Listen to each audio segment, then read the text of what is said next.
Let us now look at a full-fledged income statement and balance sheet of a public company and try to prepare all three sections of cash flow statement at one go. On your screen, you have a profit and loss account and a balance sheet of a public limited company.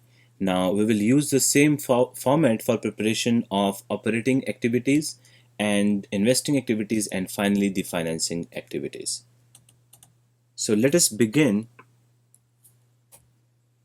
by starting a section on operating activities.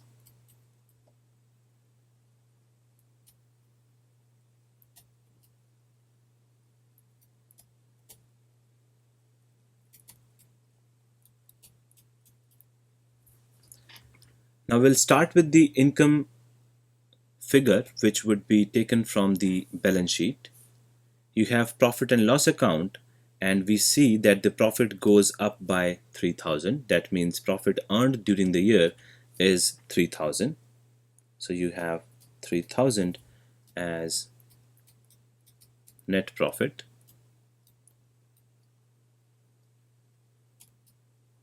And we have to add to this non-cash and non-operating expenses.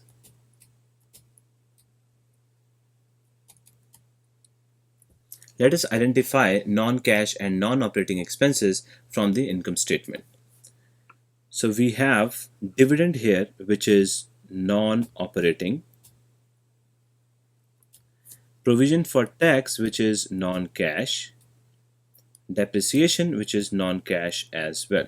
Apart from this, rest do not fall under non-operating expenses or non-cash expenses. So we will add these three items. We have dividend, and we have tax provision, and the third item is depreciation, and the amounts for these are 1,000, 4,000 and 8,000 respectively, which comes out to be 13,000. So 13,000 is the net adjustment we need to do to the net profit to account for this unnecessary or non-cash or non-operating expenses which have been deducted from the income. Next up, we need to look for any non-operating incomes in the income statement. So on the credit side, we have sales and there is no other income. Therefore, we do not need to adjust our profit figure for any non-operating income. Next thing to do is adjust this figure for working capital changes. So this is the figure 13,000 plus 3,000 is the figure which gives you the net profit, net cash profit before working capital changes. Now let us do the working capital changes.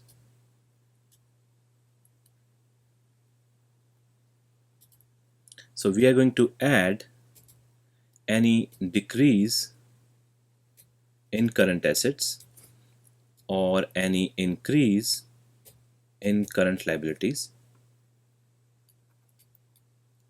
and we are going to deduct any increase in current assets or any decrease in current liabilities. So let us look at the current assets and current liabilities in the balance sheet. So we have inventory, debtors and prepaid expenses. We will deal with cash balances later. So inventories go up, debtors go up, and prepaid expenses are also going up. So all three current assets are increasing, which calls for a deduction. So which means you'll have inventory, you have debtors, and you have prepaid expenses. Inventories go up by 25,000, debtors go up by 15,000, and prepaid expenses go up by 2,000. These are all negative figures. Parentheses indicate negative figures. Now let us go to the current liabilities. On the liabilities side in the balance sheet we have creditors, and there is no other current liability. So creditors are increasing from 14 to 39, so increase in current liabilities. It's an increase of 25,000 and it is a positive figure.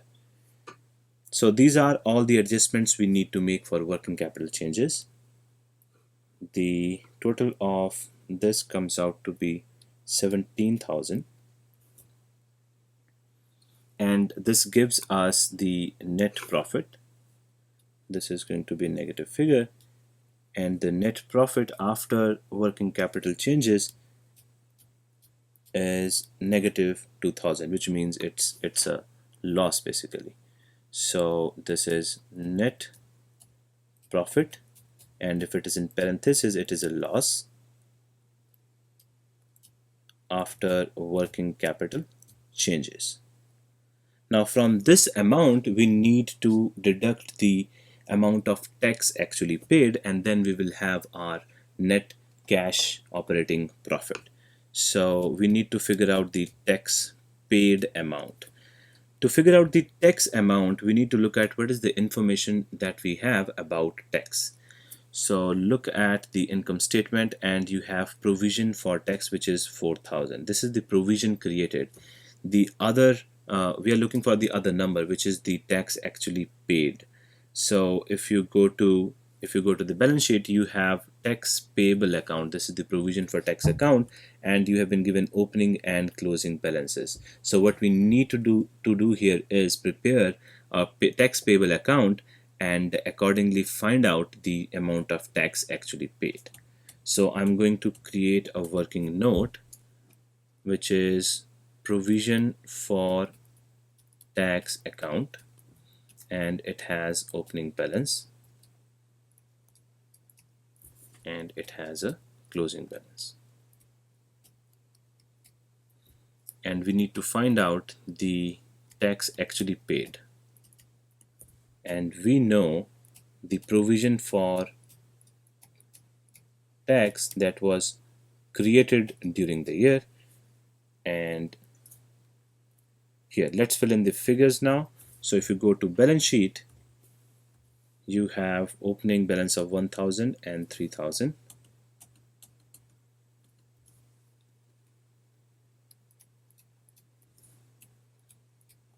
The provision created during the year can be had from the profit and loss account, which is 4,000.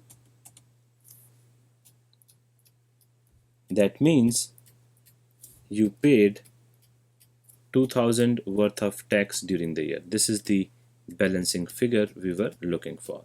So this 2,000 goes to the operating cash flow calculations, and hence a negative 2,000 here, and this gives you the net cash operating profit, which is a loss. In this case there is no profit, so you have net cash outflow, not the inflow but cash outflow from operating activities.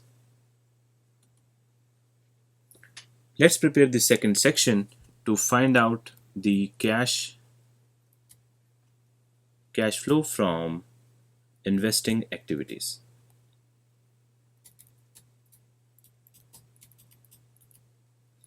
Now to identify the cash flows resulting for investing activities, we need to look at the fixed assets.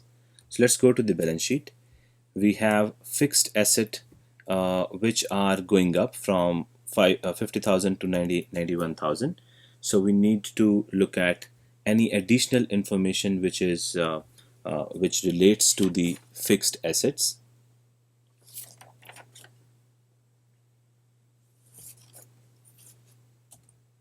In the income statement, you see a figure for depreciation.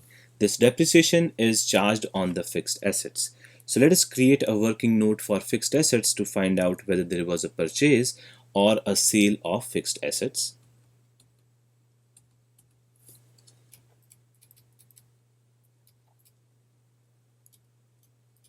As always, the debit balance to start with for assets, and there's going to be a closing balance which will be credit balance. The opening balance for fixed assets is given to be 50,000 and closing balance is 91,000. Now in the income statement you have depreciation equal to 8,000 and this depreciation is charged on fixed assets, the entry for which is depreciation account debit to fixed asset account, which means you're going to go to credit side of fixed asset account and write by depreciation amount 8,000. This totals to 99,000, which is higher than the debit side total. This means there's going to be a figure here to cash, and this is going to be purchase of fixed asset, and this is the balancing figure. So 49,000 worth of fixed assets have been purchased during the year, and this goes to the investing activities, and since this is a purchase, this is an outflow. Purchase of fixed assets, and this is an outflow 49,000. So we are done with the investing activities. In the balance sheet there is no other item of fixed asset, therefore we can safely assume we have accounted for all the items which relate to the investing activities. In the income statement we did not see any income coming from investments, otherwise we would have added that to the investing activities as well.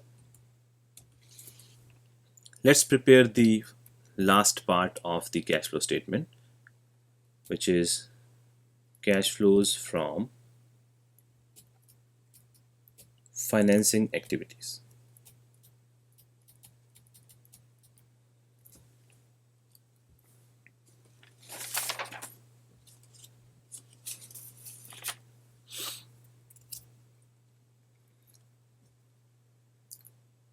Let's now prepare the third part of the cash flow statement, which is cash flows from financing activities. For this we go to the balance sheet again and look for activities relating to financing of the firm. So let's go to liability side. We see the share capital does not change at all. Secured loans, there was no loan in 2005, but in the next year loans increased to 40,000, which means a loan has been taken. So we write loan raised, which is 40,000. This is an inflow of cash. So this is done. Then you have tax is done, creditors is done, this is done. So there is no other item in the balance sheet. Let's go to the profit and loss account and find out if there is any financing activity here. So we see dividend here, which was non-operating and was adjusted in the operating cash flow calculation. Now this 1,000 has to go to the financing activities because we pay this dividend to shareholders, hence an outflow. Dividend paid is 1,000. This is a negative cash flow, signifying an outflow of cash. So from financing activities we have net inflow of 39,000. There is no other activity which can fall under the financing activity. So in effect we have taken care of all the transactions, all the items from income statement as well as balance sheet, categorized them into three parts: operating, investing and financing activities. And now let us find out what is the net cash resulting from all these three activities. So from operating activities we had an outflow of 4,000 and then an outflow of 49,000 from investing activities, and finally 39,000 worth of inflow from financing activities. This results in a net outflow of 14,000. This is the net cash outflow during the year.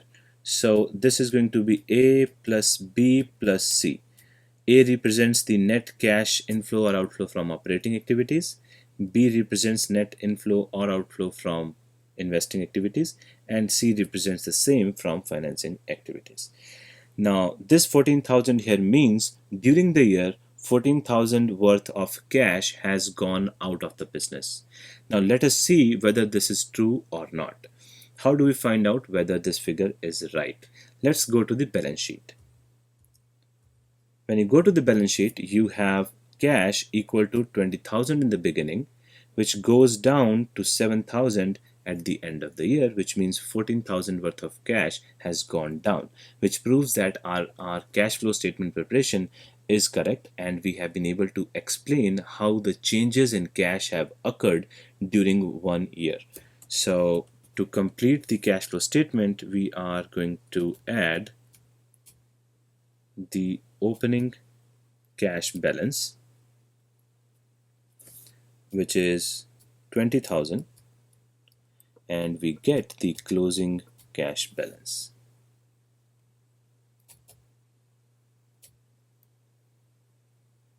which is 7,000, and that completes the process of preparation of cash flow statement.